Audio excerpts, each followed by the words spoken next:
Hello student, आज का हमारा टॉपिक है issue of debenture for consideration other than cash. यानी कि डिवेंचर को मार्केट में इशू करेंगे कैश के बदले।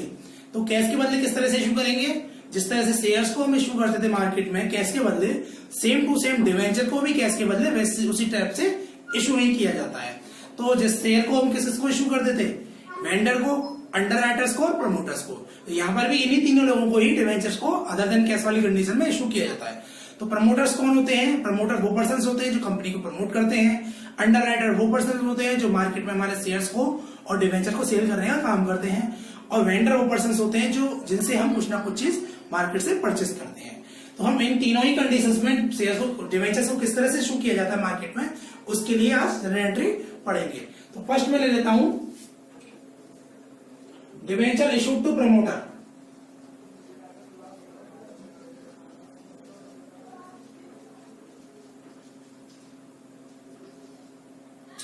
Debenture issue to promoter. जब हम डिवेंचर्स को प्रमोटर को इशू करेंगे तो हमें किस तरह से एंट्रियां पास करनी पड़ेंगी। तो हम उसके लिए हम क्या करेंगे, हम एंट्री लिखते हैं। इसके लिए फर्स्ट एंट्री जो होगी वो होगी अपनी, क्योंकि प्रमोटर्स कौन होते हैं? जो कंपनी को प्रमोट करते हैं, उनको पेमेंट करना पड़ेगा हमको। तो वो हमारे स्टार्टिंग वाले एक्सपेंस होते हैं। तो इसके लिए जो एंट्री होती है पास होती है incorporation expense account debit,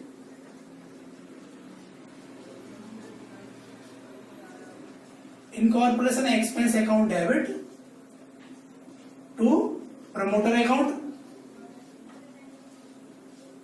promoters account being incorporation expense due. यानी कि जो अपने इनकॉर्पोरेशन एक्सपेंस थे वो अपने ड्यू हो गए हैं। इनकॉर्पोरेशन एक्सपेंस अकर्ड, हम कुछ भी यहां पर ये लिख सकते हैं। तो जो भी अमाउंट होगा इसके सामने आ जाएगा। इसकी सेकेंड एंट्री हम क्या करेंगे? प्रमोटर्स को डिवेंचर इशू करने की एंट्री। एंट्री क्या हो जाएगी यहां पर? Promoters account debit to percent debenture account. जो भी परसेंट के डिवेंचर होंगे यहां पर 5%, 8% वो हम लिख देंगे। तो एंट्री होती है promoters account debit to percent debenture account. Narration हो जाएगी being debenture issued to promoters. ठीक है, ये अपनी नरेशन में आती है। इस तरह ये दो एंट्री होगी हम जब डिवेंचर को प्रमोटर्स को इशू करेंगे।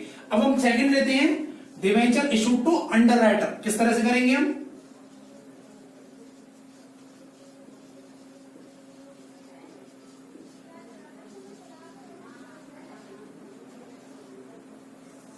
Debenture issued to underwriter. Underwriter वाली कंडीशन में क्या करेंगे?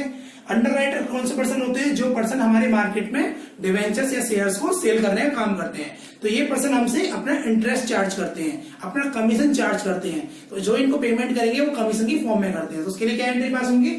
इसके यहाँ पर भी दो एंट्रियां होती है। पहला होता है कमीशन ड्यू करने की, यानी under writer commission account debit, under writers commission account debit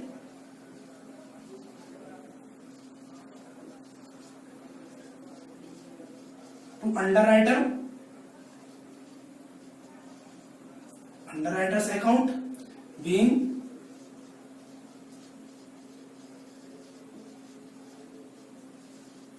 underwriters commission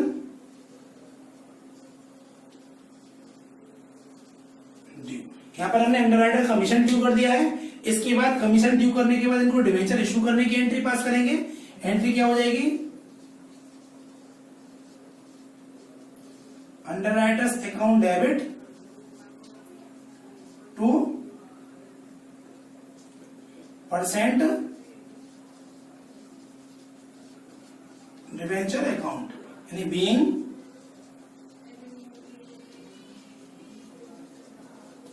debenture issue to underwriter. यानी इस तरह से हम डिवेंचर को अंडरराइटर्स को इशू करने की एंट्री पास कर देंगे। तो अदर देन केस में हमारे दो टॉपिक हो गए। डिवेंचर इशू टू प्रमोटर्स को जब डिवेंचर इशू करते थे दो एंट्री पास करते हैं, अंडर राइटर को डिवेंचर इशू करते हैं तो ये दोनों एंट्री पास करते हैं। अब थर्ड कंडीशन आती है हमारी डिवेंचर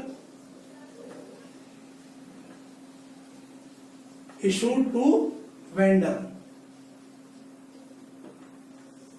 जब डिवेंचर वेंडर को इशू किया जाता है, वेंडर कौन सा पर्सन होता है? वेंडर वो पर्सन होता है जिससे कंपनी कुछ ना कुछ चीज परचेस करती है। तो अब जब परचेस करेगी तो पहले कंपनी परचेस करने की एंट्री करेगी। कंपनी क्या परचेस करेगी? या तो असेट्स परचेस करेगी या असेट्स और लायबिलिटी दोनों चीज परचेस कर लेगी। सिंपल असेट्स परचेस करती है तो assets account debit to vendor. अगर सारा बिजनेस परचेस करती है तो असेट्स भी आएंगी, कुछ लायबिलिटीज भी आएंगी। उसके लिए हम एंट्री पास करते हैं यहाँ असेट्स अकाउंट डेबिट। जो भी असेट्स होंगी वो सेपरेट नेम से आएंगी, जैसे कि machinery account debit, building account debit, stock account debit, debenture account debit, ये सारे अपने सेपरेट नेम से आ जाएंगे। ठीक है, फिर लिखेंगे एक लाइन छोड़कर टू लायबिलिटी अकाउंट, यानी लायबिलिटी अपने सेपरेट नेम से आएंगी। To creditors, to loan, to bank loan, जैसा भी होगा वो लायबिलिटी अपने अलग अलग नेम से आ जाएंगी। उसके बाद to vendor account. Vendors account में क्या आएगा? जो भी परचेस कंसिडरेशन आपने फिक्स किया होगा कि आप पूरे बिजनेस को या उस असेट्स को कितने रुपए में परचेस कर रहे हैं, वो सारा अमाउंट वेंडर के नेम पे सामने आ जाएगा। तो यहां पर हम क्या करेंगे? अब हमने यहाँ जगह छोड़ दी है, तो यहां क्या होगा? यहां पर आता है गुडविल अकाउंट डेबिट, यहां आता है टू कैपिटल रिजर्व अकाउंट। अब ये कैपिटल रिजर्व गुडविल का क्या सिस्टम है? शेयर में भी था ये दोनों चीजें। अब ये गुडविल और कैपिटल रिजर्व के आगे मैंने स्टार लगाया। स्टार का मीनिंग ये है इन दोनों में से कोई एक चीज आएगी। वो किस तरह से आएगी? Assets account debit to liability to vendor. अगर हमारा लायबिलिटी और वेंडर यानी क्रेडिट साइड ज्यादा है और एसेट्स का अमाउंट कम है, क्योंकि बिजनेस से हमने फिक्स किया होगा कितने रुपए परचेस करेंगे, तो बाद में हमने जब टोटल किया तो पता लगा एसेट्स तो कम है और लायबिलिटी और वेंडर का टोटल मिलाकर के अमाउंट ज्यादा है। तो उस टाइम पर हम डेबिट साइड को कंप्लीट इक्वल करने के लिए क्रेडिट के गुडविल अकाउंट ओपन कर देते हैं। इसका मतलब ये हुआ कि बिजनेस की कम असेट्स ज्यादा पेमेंट में खरीद रहे हैं, इसका मतलब बिजनेस की मार्केट वैल्यू अच्छी है। ठीक है, तो गुडविल अकाउंट डेबिट के नाम से एंट्री हो जाती है। लेकिन अगर असेट साइड ज्यादा हो लायबिलिटी से यानी क्रेडिट साइड कम हो, डेबिट साइड ज्यादा हो, उस टाइम पर क्रेडिट साइड को डेबिट साइड के इक्वल करने के लिए हम बनाते हैं कैपिटल रिजर्व अकाउंट। इसका मतलब ये है कि जो भी बिजनेस परचेस कर रहे हैं उस पर हमें कैपिटलाइज प्रॉफिट हो चुका है, यानी ज्यादा की असेट्स हमने कम पेमेंट देकर के परचेस कर ली है, ज्यादा का बिजनेस हमने कम पेमेंट देकर के परचेस कर लिया है, इसलिए हम उसे कैपिटल रिजर्व करते हैं। इन दोनों में से कोई एक चीज आती है, अगर डेबिट साइड कम होगा तो गुडविल लिखेंगे और क्रेडिट साइड कम होगा तो कैपिटल रिजर्व लिखेंगे। अगर दोनों साइड इक्वल है तो दोनों में से कोई भी चीज यहां पर नहीं आती है। इसकी नरेशन क्या हो जाती है? बीइंग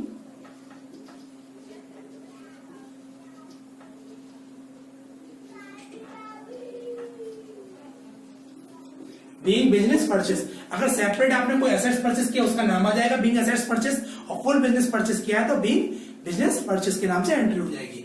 अब इसके बाद इसकी सेकंड एंट्री क्या करेंगे? सेकंड एंट्री में ये है कि हम डिवेंचर्स को मार्केट में इशू करने की एंट्री करेंगे। ठीक है, तो डिवेंचर इशू जब वेंडर को करते हैं तो 3 टाइप से डिवेंचर इशू हो सकते हैं। 3 टाइप से मींस एट पार पर, एट प्रीमियम पर और एट डिस्काउंट पर। कैसे कैसे एंट्री करेंगे? सेकंड एंट्री के अंदर फर्स्ट एंट्री क्या होगी? अगर एट पार पर करते हैं तो हम यानी कि एंट्री हो जाएगी अपनी vendors account debit to % debenture account. ठीक है, तो ये होगी अपनी एंट्री एट पार की। Narration same being debenture issue to vendor. ठीक, इसके अंदर सेकंड एंट्री होगी, अगर हम एट प्रीमियम पर इशू करते हैं तो क्या एंट्री करेंगे? Vendors account debit to % debenture account और टू एसपीआर। में शॉर्ट में लिख रहा हूं एसपीआर, आप लिखेंगे सिक्योरिटी प्रीमियम रिजर्व फुल। ठीक है, तो SPR account narration same being debenture issue to vendor. ठीक है, थर्ड एंट्री होगी अगर डिवेंचर इशूड किए गए डिस्काउंट पर, तो क्या एंट्री हम करेंगे? Vendors account debit discount on issue of debenture account debit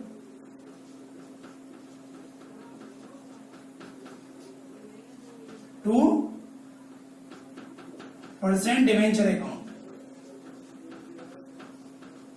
ठीक है, तो ये डिस्काउंट पर इश्यू करने की एंट्री होगी। नरेशन सेम हो जाएगी, being debenture issued to vendor. ठीक है, तो ये हमारी एंट्री होगी यहां पर एड प्रीमियम की, और ये हमारी एंट्री हो गई एट डिस्काउंट की। यानी इस तरह से हम एट प्रीमियम या एट डिस्काउंट या एट पार पर ये तीन कंडीशन में एंट्री हो जाएगी, जिस तरह से भी वेंडर को हम डिवेंचर इशू करेंगे। देखो, जब पार पर हम डिवेंचर इशू करते हैं हमें कोई प्रॉब्लम नहीं होती, लेकिन जब प्रीमियम पर हम डिवेंचर इशू करते हैं तो हमें थोड़ी सी प्रीमियम प्रॉब्लम हो जाती है कि हम डिवेंचर अकाउंट में कितना अमाउंट लिखें और एसपीआर में कितना लिखें, या डिस्काउंट पर इशू करते हैं तो डिस्काउंट में कितना लिखें, डिवेंचर में कितना लिखें, क्योंकि वेंडर में तो वही अमाउंट आता है जो वेंडर से हमारा कंसिडरेशन होता है। तो अब इनके लिए हमें क्या करना पड़ेगा, नंबर ऑफ डिवेंचर कैलकुलेट करने पड़ते हैं। तो नंबर ऑफ डिवेंचर कैलकुलेट करने के लिए मैं फॉर्मूला यहां लिख देता हूं। ठीक है, इसके नीचे इसको थोड़ा सा रफ करके मैं फॉर्मूला लिख रहा हूं।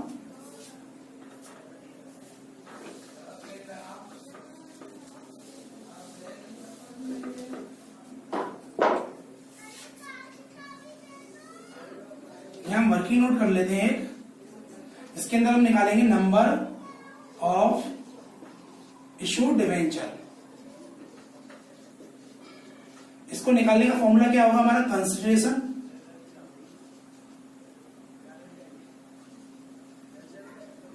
जो भी कंसिडरेशन आपका है फिक्स, जो पेमेंट आपको करना है, जो भी कंसिडरेशन आपका वेंडर अकाउंट में आया है, अगर आपने कुछ कैश पेमेंट कर दिया तो उसको माइनस करने के बाद कंसिडरेशन अपॉन फेस वैल्यू, जो भी एक शेयर की है फेस वैल्यू, अगर प्रीमियम है तो प्लस प्रीमियम, और अगर आपने ये डिवेंचर डिस्काउंट पर इशू किया तो माइनस डिस्काउंट। डिस्काउंट या प्रीमियम में से कोई भी एक चीज आएगी। अगर प्रीमियम पर इशू किया तो प्लस प्रीमियम करके हम एंट्री करेंगे, और डिस्काउंट पर इशू किया तो माइनस डिस्काउंट करके इसमें हम डिवाइड कर देंगे। तो डिवाइड करने से हमारे नंबर ऑफ डिवेंचर जितने भी आएंगे उन डिवेंचर का मल्टीप्लाई करके हम परसेंट डिवेंचर में और एसपीआर में अमाउंट लिख सकते हैं। डिस्काउंट पर और डिस्काउंट में वेंडर में अमाउंट लिख सकते हैं। यानी इस फॉर्मूले का हम यूज करते हैं तब जब डिस्काउंट पर और प्रीमियम पर डिवेंचर इशू किए जाते हैं वेंडर्स को तब। और अगर पार पर इशू किए जा रहे हैं तो कोई प्रॉब्लम ही नहीं होती, क्योंकि वहां पर हमें नंबर ऑफ डिवेंचर कैलकुलेट करने की रिक्वायरमेंट नहीं है, क्योंकि जितना वेंडर को देना है उतने परसेंट डिवेंचर में हम लिख सकते हैं इजीली। ठीक है, तो इसको हम कैलकुलेट करने की रिक्वायरमेंट वहां होती है जहां हमारा इस तरह से डिस्काउंट पर या प्रीमियम पर डिवेंचर इशू किए जा रहे हो। ठीक है, और अगर हमारे किसी भी न्यूमेरिकल में अगर पूछ भी लेता है और अगर पार पर इशू किए गए हैं तो कंसिडरेशन अपॉन फेस वैल्यू, इतने से हम नंबर ऑफ डिवेंचर कैलकुलेट कर सकते हैं। यानी कि जो इशू प्राइस है अपना, जो भी इशू प्राइस होगा या तो प्रीमियम के साथ होगा या डिस्काउंट माइनस करने के बाद होगा, उसे डिवाइड करके हम कैलकुलेट कर सकते हैं। तो हमारे इस तरह से न्यूमेरिकल में ये एंट्रियां हो गई कि जब हमारे डिवेंचर अदर देन कैसे मार्केट में इशू किए जाते हैं तो प्रमोटर्स को करते हैं तो किस तरह से एंट्री करते हैं, अंडर राइटर्स को करते हैं तो किस तरह से एंट्री करते हैं, और वेंडर को करते हैं तो किस तरह से एंट्री करते हैं। ठीक है, अब हम नेक्स्ट वीडियो में हम समझेंगे कि किस तरह से इनको अगर मार्केट में इशू करते हैं तो इसमें न्यूमेरिकल किस तरह से सॉल्व करने हैं। ठीक है, तो आज के लिए इतना ही, थैंक यू।